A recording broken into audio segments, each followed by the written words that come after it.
क्या बातचीत आज जो पदाधिकारी हैं उनके साथ आज कुछ विषयों के ऊपर चर्चा हुई है। उनकी कुछ मांगे थी, कुछ मांगों के ऊपर विचार करने के लिए कहा है। कुछ मांगों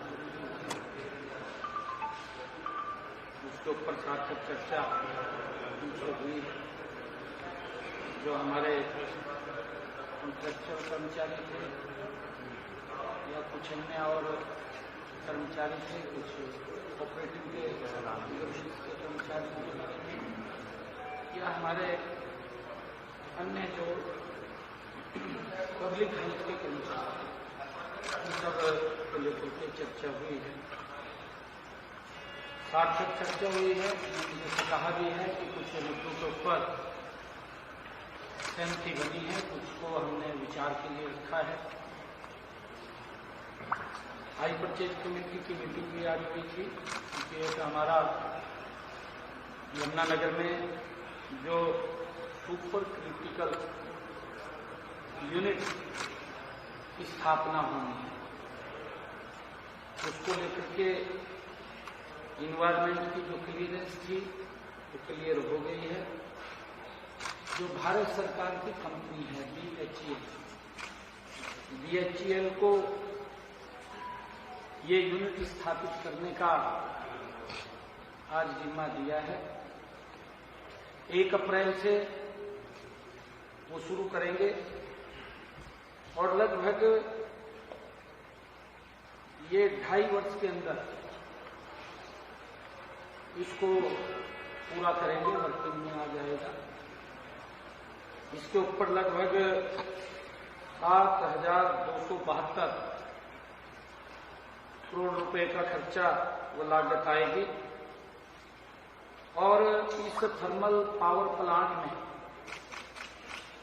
800 मेगावाट जो कोयला आधारित बिजली का उत्पादन होगा, आज उसको मंजूरी दी गई है। और अभी जो बेमौसमी बरसात हुई है, उस बेमौसमी बरसात के कारण हमने सभी डीसी से अभी वीडियो कॉन्फ्रेंसिंग पे भी बात किया है और सभी को इस बात के लिए कहा है कि वो अपने अपने जिला के अंदर जिस स्थान के ऊपर ओलावृष्टि से किसान का नुकसान हुआ है उसको चिन्हित करके तुरंत भेजें, ताकि उस क्षेत्र का पोर्टल, हम जो क्षतिपूर्ति पोर्टल है उसको तुरंत खोल दें, जिससे किसान उसके ऊपर अपने मुआवजे के लिए अप्लाई कर सके। उसकी पूरी लिस्ट भी हमें भेज दे। वो सभी डीसीज को इस बारे में अवगत कराया है, ताकि हम ये क्षतिपूर्ति पोर्टल वो उसके लिए खोला जाए। तो इसके लिए कोई टाइम लिमिट सेट की गई है? हाँ, उसके लिए हमने कहा है कि आप तुरंत ही कल तक हमें सारी जानकारियां अवेलेबल करा दें और उसके बाद ये क्षतिपूर्ति पोर्टल हम खोलेंगे।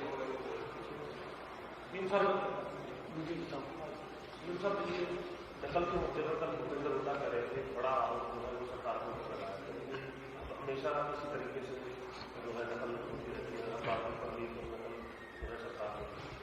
नहीं, देखिए, आपके 2 विषय आपने कहे हैं। पेपर लीक का आपने कहा, ये पेपर लीक नहीं है, पेपर आउट हुआ है। एक सेंटर से पेपर आउट हुआ है, किसी बच्चे ने पेपर बाहर दिया, उसका व्हाट्सएप बाहर चला गया और इस बात को हमने गंभीरता से लिया है। आज इसको लेकर के हमने बैठक में उच्च अधिकारियों में बैठ करके चर्चा की है। सभी डीसी एसपी को भी इसके लिए निर्देशित किया है और हमने ये कहा है कि सरकार की जो क्रेडिबिलिटी है उसके ऊपर कोई सवालिया निशान नहीं होना चाहिए। अगर किसी ने गलत किसी के क्षेत्र के अंदर हुआ है, हमने उसको भी गंभीरता से लिया और उसके अंदर हमने जो संज्ञान लिया है, हमने कार्रवाई की है। सरकारी स्कूलों के 4 इन्विजिलेटर्स और प्राइवेट स्कूल के 1 इन्विजिलेटर्स के खिलाफ एफआईआर दर्ज कराई है, जिनमें सरकारी स्कूल के गोपाल दत्त, शौकत अली, रकमुद्दीन, प्रीति रानी, प्राइवेट स्कूल की ममता, चारों सरकारी स्कूल के इन्विजिलेटर्स को निलंबित कर दिया है। ये उसके ऊपर हमने कार्रवाई की है। और हमने 2 सेंटर सुपरवाइजर, बड़ी कार्रवाई की है। 2 सेंटर सुपरवाइजर संजीव कुमार, सत्यनारायण को भी निलंबित किया है, क्योंकि उनकी जिम्मेवारी है। और इन मामलों में विभिन्न केंद्रों पर नकल करवाने अथवा पेपर परीक्षा केंद्र से बाहर निकलने के आरोप में अभी तक 4 बाहरी व्यक्तियों और 8 जो बच्चे थे पेपर दे रहे थे, उनके खिलाफ भी कार्रवाई एफआईआर दर्ज हुई है। इस मामले की जांच जारी है। हमने कहा है कि इसकी और डीपली जांच करें। आगे हमने सभी एसपीज और डीसीज को इसके लिए सुनिश्चित किया है कि अपने अपने जिला के अंदर वो इस बात को सुनिश्चित करेंगे कि कहीं पर भी परीक्षा केंद्र के समीप कोई व्यक्ति न जाए, 500 मीटर की दूरी से बाहर व्यक्ति रहे। अगर कहीं पर भी इस प्रकार की शिकायत मिलती है तो उसका जिम्मेवार वहां का प्रशासन होगा। और उस बात को ध्यान में रखते हुए हमने जहां पर ये काम हुआ है उसमें हमने अभी तक 25 पुलिस अधिकारियों व कर्मचारी उसमें दोषी हमें मिले हैं, जो हमारी प्राथमिक जांच थी। सभी 25 पुलिस अधिकारियों व कर्मचारियों को सस्पेंड करने के आदेश दिए गए हैं कि उनको तुरंत प्रभाव से सस्पेंड किया जाए, जिसमें 4 डीएसपी हैं और 3 एसएचओ शामिल हैं। उनके टेरिटरी के अंदर इस प्रकार का घटनाक्रम हुआ है। सरकार ने इसको सख्ताई से लिया है, क्योंकि इसके ऊपर हमारी सरकार 0 टॉलरेंस के ऊपर काम कर रही है और हम इस प्रकार की कोई भी बात को बर्दाश्त नहीं करेंगे। 4 डीएसपी और 3 एसएचओ को हमने सस्पेंड किया है और इसके साथ साथ हमने जो पुलिस के वहां कर्मचारी लगे हुए थे उनको भी सस्पेंड करने के आदेश दिए। और इसके साथ साथ हमने जो मैंने बताया है कि वहां पर जो परीक्षा जो लगे हुए थे सेंटर सुपरवाइजर या वहां पर जो इन्विजिलेटर्स जो लगे हुए थे उनके ऊपर भी सख्त कार्रवाई हमने की है।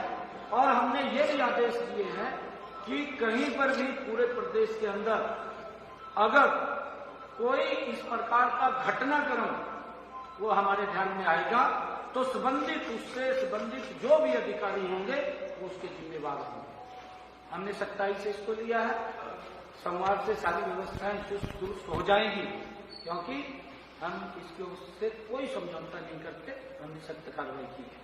सर, इसके साथ एक सीटी को लेकर आज आप बैठक करने वाले हैं। सीटी एग्जाम सीईटी को लेकर पिछले दिनों भी आपने बैठक की थी, टेंटेटिव मतलब कब तक सीईटी का लाखों युवा वेट कर रहे हैं सर, तो आपने देखिए हमने एनटीए से बात किया है, क्योंकि केंद्र सरकार की एजेंसी है, केंद्र की एजेंसी है एनटीए, उससे बात किया है। आज उसको लेकर के हम चर्चा करने वाले हैं और हम चाहते हैं कि शीघ्र ही सीईटी का एग्जाम हो और उसके लिए हम लगातार क्योंकि हम ये चुनाव स्थानीय निकाय का चल रहा था, अब इसको गति देते हुए जल्दी ही ये सीईटी का चुनाव एग्जाम हम कराएंगे। जो बच्चों की मांग थी, युवाओं की मांग थी, उसको हम जल्दी पूरा करेंगे। इसके लिए आज हमने बैठक बुलाई है। कार्यक्रम से पहले वोट प्रतिशत काफी कम था, कल वोटिंग हो रही है सर, कुछ घंटा से लोगों से क्या अपील है सर, वोटिंग ज्यादा से ज्यादा? देखिए मैं लोगों से ये कहना चाहूंगा कि इस तीसरी सरकार के लिए, क्योंकि ये लोगों के साथ डायरेक्ट जुड़ी सरकार है, उनके जो काम होते हैं, छोटे काम है, कोई गली का है, नाली का है, पानी का है, बिजली का है, सफाई का है, सफाई के साथ साथ अन्य और कोई प्लाट से संबंधित काम है, कॉलोनी से संबंधित काम है, ऐसे छोटे छोटे काम इस सरकार के माध्यम से लोगों को होते हैं। मैं अपील करना चाहूंगा सभी से कि आप इस चुनाव के अंदर बढ़ चढ़ करके भाग लें।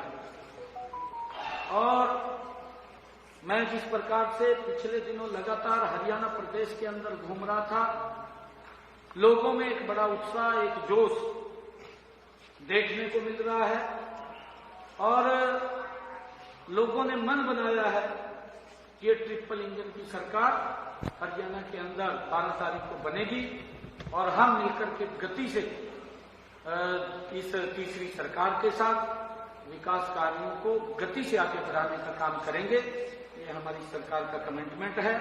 मैं सभी हरियाणा वासियों से ये अपील करना चाहूंगा कि आप वोट जरूर पोल करने जाएं, अवश्य वोट पोल करने जाएं, क्योंकि ये आप लोगों से जुड़ी हुई सरकार का मामला है। आप भी करेंगे सर? करेंगे हम 12 तारीख को सर ये रिजल्ट आएगा, 13 को आप बजट पेश करने वाले हैं। मेरा गाँव में है सर 13 तारीख को बजट पेश आप करेंगे, तो बजट किस तरीके का होगा सर? हरियाणा में लोगों की जो उम्मीदें हैं, आपका पहला अभी क्योंकि हमारा बीएससी की मीटिंग के अंदर ये फाइनल होना है कि हम बजट किस दिन पेश करेंगे।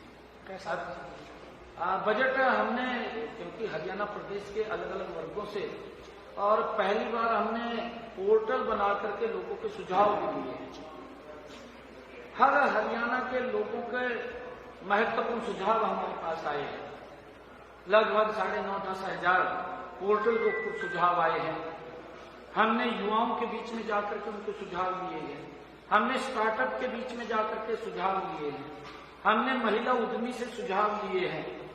हमने जो महिला जनप्रतिनिधि है उनसे सुझाव लिए हैं। हमने जो सेल्फ हेल्प ग्रुप की हमारी बहनें हैं उनसे सुझाव लिए हैं।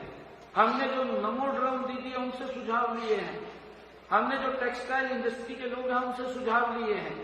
हमने जो इंडस्ट्रीज के लोग हैं उनसे सुझाव लिए हैं। हमने सीए से सुझाव लिए हैं, क्योंकि वो भी इसके अंदर जुड़े हुए हैं।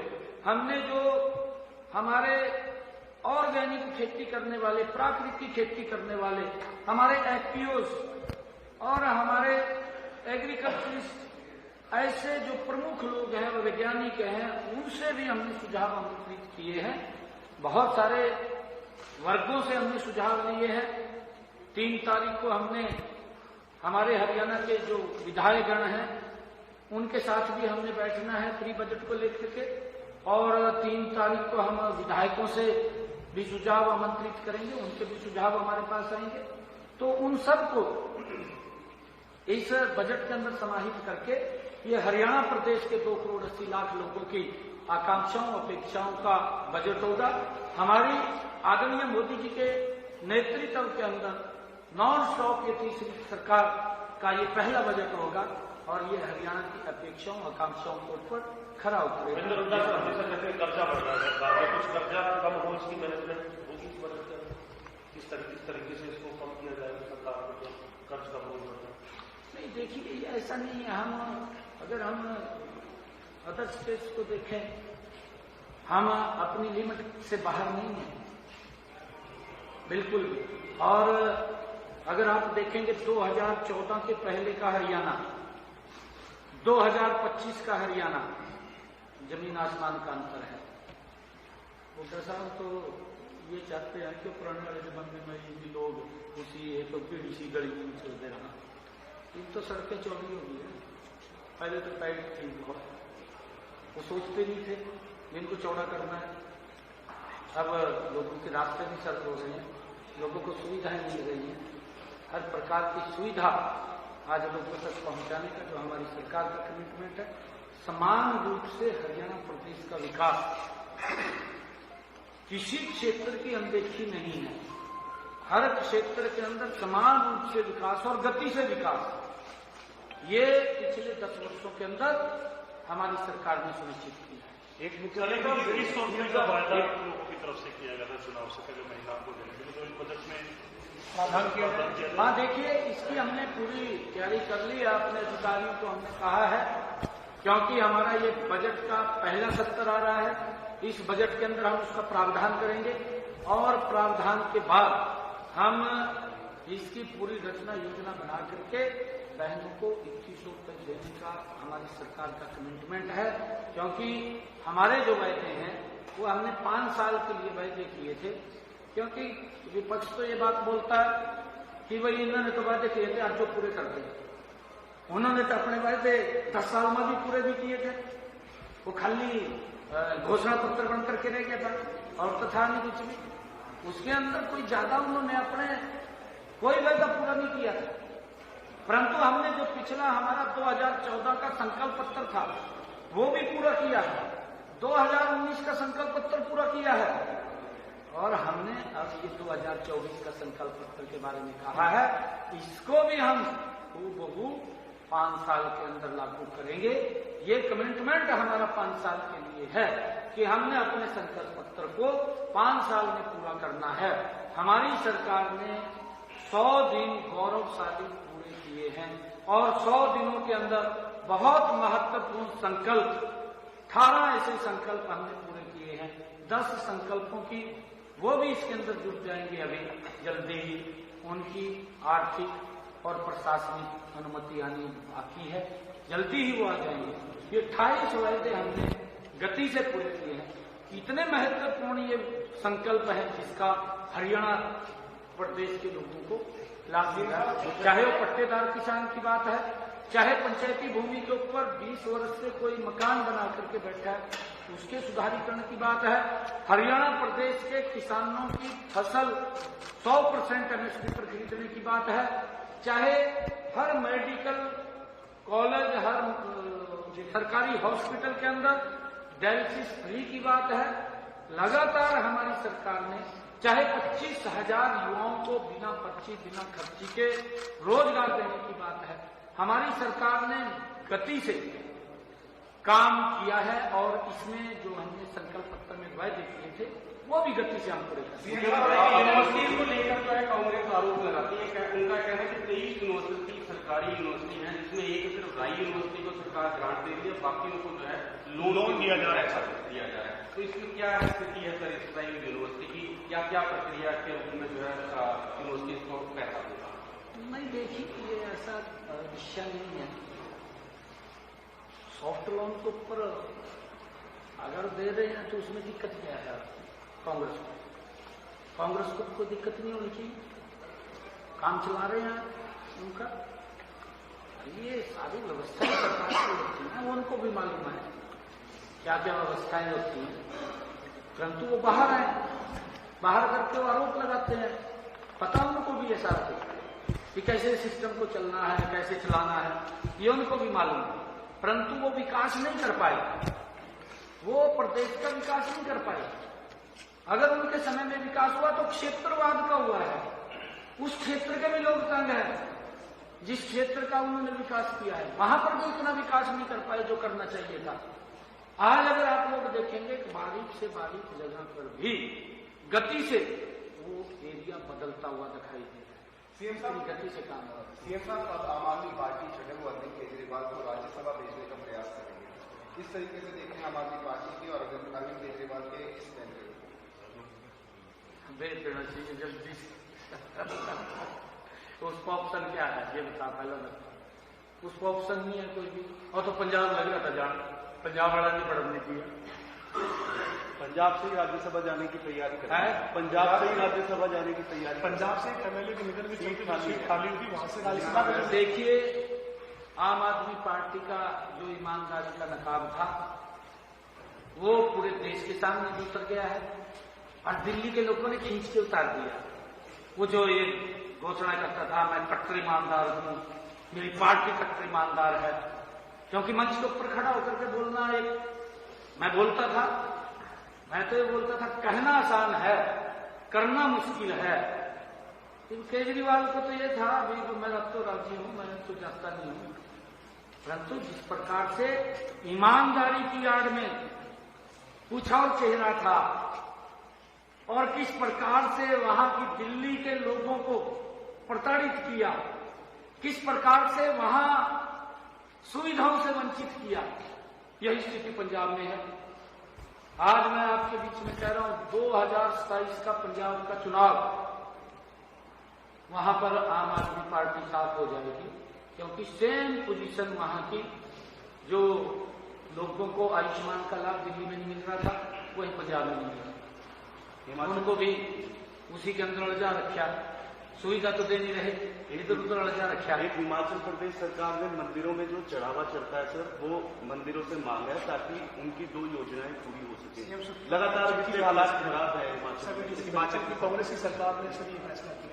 आप कैसे वित्तीय स्थिति किसी राज्य की? देखिए, इसके लिए विजन की आवश्यकता है, इसके लिए नीति की आवश्यकता है, इसके लिए नियत की आवश्यकता है कि हमने क्या काम करना है, क्या नहीं करना है। परंतु कांग्रेस के पास ना नीति है ना नियत है। जब नीति नियत नहीं है तो फिर कैसे काम होगा? फिर तो इधर उधर झांकना पड़ेगा।